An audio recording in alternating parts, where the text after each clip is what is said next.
Alhamdulillah selama di Madinah, selama di Arafah, dan selama di Mina yang disiapkan oleh pemerintah terkait dengan catering ini, mayoritas jamaah merasa lebih baik, kualitas menunya, lalu juga taste-nya, rasanya itu juga memenuhi selera umumnya masyarakat kita. Meskipun tentu tidak terhindarkan ada saja satu dua sebagian kecil yang merasa kurang ini, kurang itu. Tapi secara umum kita menangkap sebagian besar jamaah merasa puas dengan catering yang disiapkan. Nah, hal lain yang juga patut kita syukuri adalah bahwa apa yang dilakukan oleh petugas kesehatan kita itu juga dinilai cukup baik. Beberapa tim medis, baik yang di kloter maupun yang di sektor maupun yang di BPHI, Balai Pengobatan Haji Indonesia, itu dirasakan cukup responsif dalam menyikapi keluhan jamaah terkait dengan kondisi kesehatannya, terkait dengan gangguan kesehatannya. Jadi ini hal-hal yang memang patut kita syukuri. Nah, bagian yang kedua, hal-hal yang negatif yang terjadi, ini yang ke depan perlu kita antisipasi untuk jangan sampai terulang lagi. Pertama adalah terkait dengan penempatan sebagian jamaah kita ketika berada di Madinah. Jadi ada sekitar 17.000 jamaah kita yang oleh majmuah itu adalah semacam konsorsium yang menyediakan hotel-hotel yang akan ditempati oleh jamaah haji kita, di mana majmuah itu ternyata one prestasi mengingkari dari isi kontrak yang telah ditandatangani antara mereka dengan pihak pemerintah Indonesia, di mana seharusnya seluruh jamaah haji kita selama berada di Madinah itu ditempatkan di wilayah Markaziyah, wilayah di mana berada dalam radius maksimal 650 meter dari Masjid Nabawi. Tapi kenyataannya ternyata ada sejumlah kloter sekitar 17.000 jamaah haji kita yang oleh beberapa majmuah itu ditempatkan di luar wilayah Markaziyah. Nah, ini tentu harus kita evaluasi, dan saya sudah putuskan bahwa denda yang harus dibayarkan oleh majmuah karena menempatkan jamaah kita di luar Markaziyah, yaitu membayar 300 real per jamaah, itu saya minta untuk dikembalikan ke jamaah tersebut. Jadi tidak diterima oleh pemerintah, tidak diterima oleh negara, denda 300 real per jamaah itu, tapi dikembalikan langsung ke jamaah yang memang mendapatkan perlakuan kurang layak karena ditempatkan di luar wilayah Markaziyah. Nah, ke depan tentu pola penyewaan pemondokan di Madinah itu harus kita kaji betul. Kita tidak boleh lagi tergantung dengan majmuah. Sebaiknya pola Mekah itu bisa kita terapkan di Madinah, di mana deal atau kesepakatan kontrak itu langsung kepada pemilik pemondokan masing-masing, kepada pemilik hotel masing-masing, tidak lagi melalui konsorsium atau melalui majmuah itu. Nah, yang lain juga yang perlu kita evaluasi, ada satu perusahaan catering yang one prestasi, lalu juga menyajikan makanan yang kurang baik, itu juga sudah kita berikan sanksi dan segera kemudian dialihkan kontrak mereka kepada perusahaan catering yang lain gitu. Nah, bagian yang juga perlu kita evaluasi adalah bahwa tahun ini jumlah jamaah haji kita yang wafat di Tanah Suci memang lebih besar jumlahnya, lebih banyak dibanding tahun-tahun yang lalu. Mengapa? Karena tahun ini jumlah jamaah lansia itu jauh lebih besar daripada tahun-tahun yang lalu.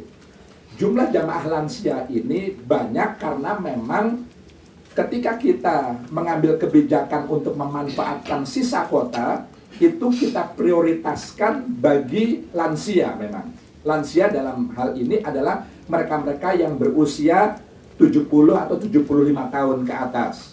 Gitu. Nah, kenapa lansia prioritas? Karena memang begitu panjangnya antrian calon jamaah haji kita, sehingga kita prioritaskan kepada lansia untuk menggunakan sisa kota. Nah, karena lansia lebih banyak dan para lansia ini umumnya mereka yang risky, yang beresiko tinggi, maka kemudian angka korban yang wafat itu memang kemudian lebih banyak. Karenanya ke depan memang perlu kita lebih tegas lagi untuk memberikan persyaratan kriteria dari sisi kesehatan.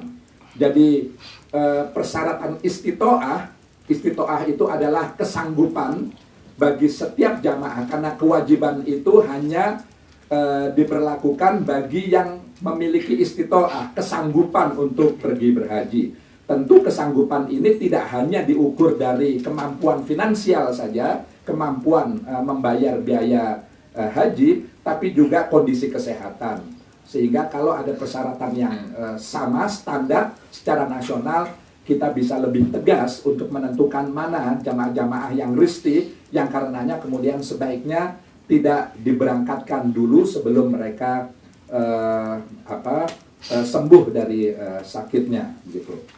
Nah, jadi itulah beberapa hal secara keseluruhan yang bisa saya sampaikan. Dan yang juga perlu diketahui oleh masyarakat luas adalah bahwa menjelang kembali ke tanah air, saya menyempatkan diri bertemu dengan Menteri Haji Saudi Arabia, karena ini permintaan saya sejak lama.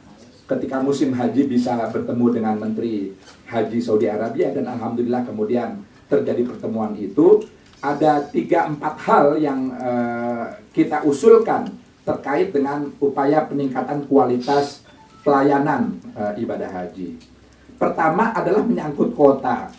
Ini yang memang menjadi problem utama kita, karena kota yang tersedia itu tidak sebanding dengan besarnya animo masyarakat kita yang ingin berhaji, sehingga di beberapa daerah harus mengantri sampai 20 tahun, ada yang bahkan 21, 23 tahun antrian itu. Oleh karenanya khusus menyangkut kota, saya meminta agar pemerintah Saudi Arabia bisa mereview kembali tentang besaran kota kita. Karena selama ini kota normal itu hanya 211.000 sekian. Kota itu adalah sepermil, seperseribu dari total populasi kita. Padahal populasi kita sekarang sudah 240-an juta. Sehingga memang kota normal ini harus dipertimbangkan kembali. Nah, yang kedua, saya juga meminta agar kota-kota negara-negara lain yang tidak terserap habis itu kemudian bisa digunakan oleh Indonesia dalam rangka untuk memperpendek masa antrian calon jemaah haji kita. Yang kedua, terkait dengan Arafah. Jadi kita sama tahu sampai dengan tahun ini kondisi perkemahan Arafah itu sangat memprihatinkan sesungguhnya. Tidak ada satupun tenda yang difasilitasi oleh penyejuk udara, oleh AC atau air cooler begitu. Padahal panasnya luar biasa dan tenda-tenda itu sangat pendek begitu. Jadi ini sangat kurang nyaman. Jadi saya meminta agar pemerintah Saudi Arabia memberikan perhatian yang serius terhadap kondisi Arafah. Minimal bisa seperti Mina, di mana tenda-tenda itu permanen dengan ketinggian yang cukup dan diberi penyejuk udara sehingga jamaah kita bisa nyaman dalam beribadah. Juga terkait dengan fasilitas toilet yang amat sangat terbatas di Arafah, kita minta agar ini juga diperhatikan, ada penambahan. Juga di Mina, kita minta bahwa toilet-toilet itu sebaiknya ditingkat. Memang kondisi Mina itu sangat sempit, sudah tidak ada lahan lagi untuk menambah toilet, tapi kemudian kita mengusulkan agar dibangun toilet yang tingkat. Kalau perlu tingkat 3, tingkat 4, tingkat 5. Jadi perluasan itu ke atas, karena kalau ke samping itu sudah tidak memungkinkan lagi, karena secara syariah Mina itu sudah definitif tempatnya, sudah tidak bisa diperluas lagi. Nah, yang lain, yang keempat adalah kita mengusulkan adalah slot time. Jadi jumlah hari masa tinggal jamaah haji kita itu 39 hari.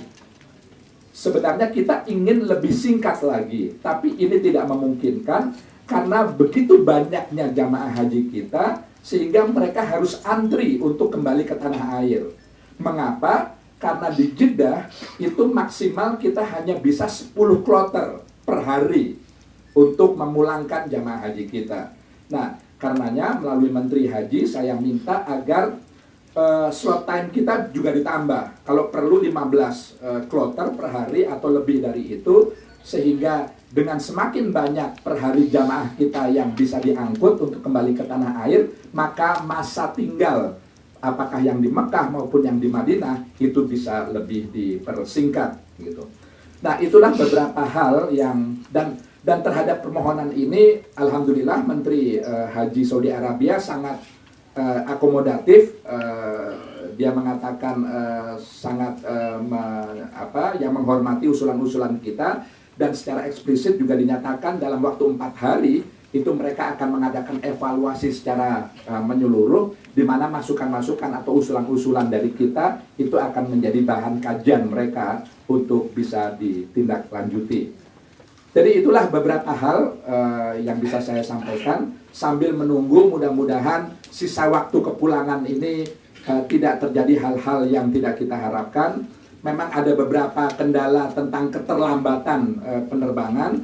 Jadi ini juga karena disebabkan persoalan-persoalan ground handling. Jadi terkait dengan penanganan bagasi yang memang cukup menyita waktu, yang karenanya kemudian menimbulkan keterlambatan dari jadwal yang ditentukan. Karenanya kami jajaran Kementerian Agama terus mengharapkan pihak Garuda bersama otoritas penerbangan di Saudi Arabia itu bisa lebih meningkatkan koordinasi, komunikasi di antara mereka sehingga proses penyiapan menjelang take off jamaah ini kemudian tidak terlalu terganggu dari sisi ketepatan waktu. Saya pikir itulah beberapa hal yang ingin saya sampaikan. Jadi pertama terkait dengan haji yang berulang-ulang.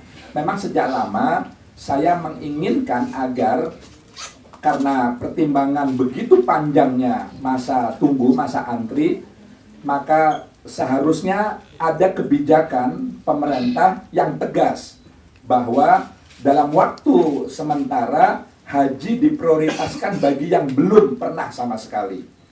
Gitu. Sambil melihat antrian ini dengan kebijakan baru itu seperti apa nanti. Sehingga nanti bagi yang sudah pernah tentu harus ada pembatasan apakah 5 tahun kemudian baru dimungkinkan untuk berhaji lagi, atau 10 tahun kemudian, atau 15 tahun kemudian bagi yang sudah pernah berhaji untuk bisa berhaji lagi. Tapi intinya adalah prioritas itu betul-betul diberikan kepada yang belum berhaji. Karena kewajiban itu dikenakan bagi yang belum berhaji. Sementara yang sudah berhaji, hukumnya sunnah saja. Tidak lagi menjadi kewajiban. Nah, inilah yang saya berharap ke depan ada kebijakan seperti ini dalam rangka untuk memperpendek antrian haji yang sudah cukup panjang. Yang kedua terkait dengan pembinaan manasik haji, para pembimbing-pembimbing ibadah haji.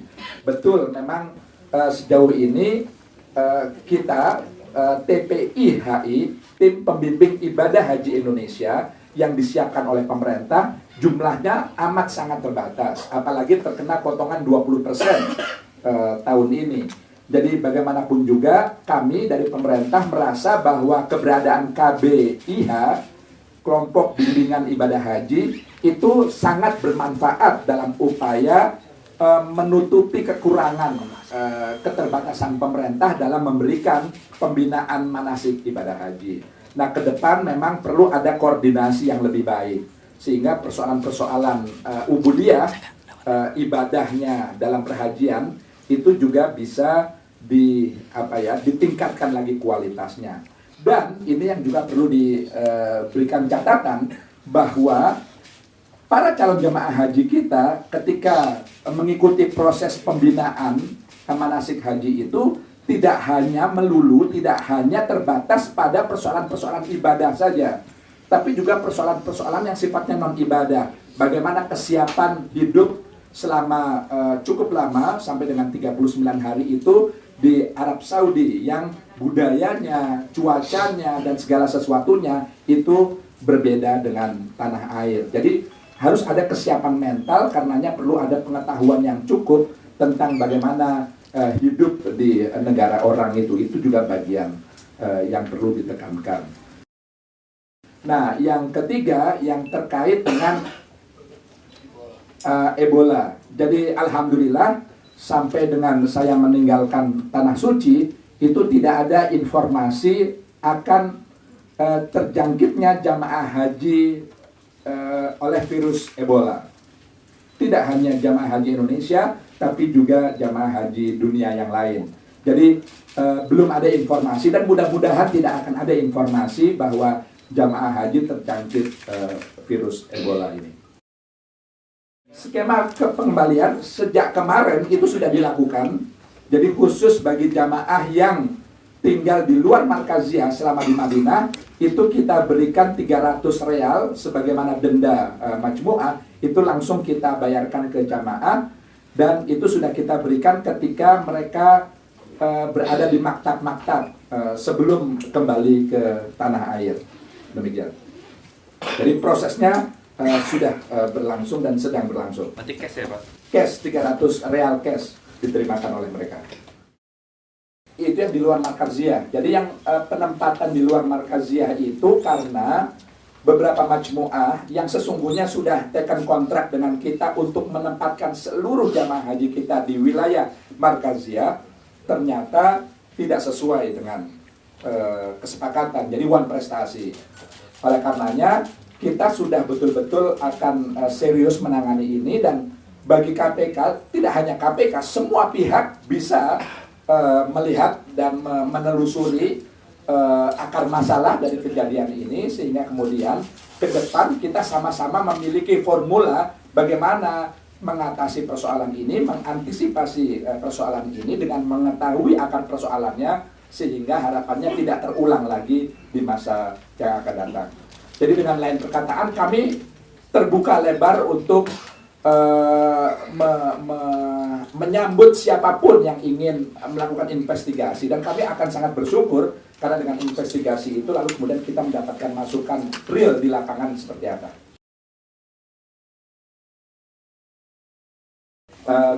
Tahun-tahun yang lalu, pengalaman tahun-tahun yang lalu itu sisa kota. Jadi sisa kota itu supaya kita paham semua, itu terjadi karena calon jamaah haji yang sudah ditetapkan berangkat pada tahun ini, katakanlah begitu, mendadak berhalangan karena meninggal dunia atau karena alasan lain, masalah dinas, masalah kantor, masalah macam-macam lah, sehingga mengundurkan diri. Sehingga dari tahun-tahun yang lalu itu sekitar 2-3 ribu secara nasional sisa kota itu. Nah, yang kemudian digunakan untuk beberapa kalangan yang meminta untuk bisa menggunakan kota itu berhaji tanpa melalui antrian yang cukup panjang. Nah, inilah yang mulai tahun ini kita coba bahwa pemanfaatan sisa kota itu harus digunakan oleh calon jamaah haji yang sudah antri. Jadi tidak bisa seseorang lalu begitu saja menggunakan sisa kota, pejabat sekalipun, setingkat apapun dia, gitu. Jadi itu yang kita. Nah, berapa jumlahnya tahun-tahun yang lalu ya kita tidak tahu besarannya seperti apa. Mungkin saya tidak punya data di kantor kementerian, di Dirjen PHU tentu ada datanya itu, tapi saya tidak hafal. Nah, yang kedua yang kaitannya dengan batasan tentang kriteria. Disinilah tentunya kami Kementerian Agama harus berkoordinasi dengan Kementerian Kesehatan kita untuk bisa menentukan secara tegas kriteria istitoah dari sisi kesehatan. Faktanya selama ini beberapa kabupaten kota itu memiliki standar yang berbeda-beda. Gitu. Ketika ada seseorang yang risiko tinggi, lalu kemudian ada sebuah kabupaten mengatakan bisa dengan tegas melarang, tapi banyak yang kemudian melimpahkan kepada tim kesehatan provinsi gitu. Lalu di tingkat provinsi juga ya karena ewu pakewu atau sungkan atau karena rasa iba, ini sudah lansia masa harus dilarang sih walaupun dia risti misalnya, lalu kemudian melimpahkan kepada pusat. Nah, ketika sampai di pusat, waktu itu sudah sedemikian dekatnya dengan saat pemberangkatan, semakin sulit lagi untuk kemudian menentukan apakah ini boleh berangkat atau tidak. Nah, karenanya ke depan memang harus lebih tegas dan harus jauh-jauh hari diumumkan kepada setiap calon jamaah haji kita. Nah, standarisasi kesehatan itu maksudnya.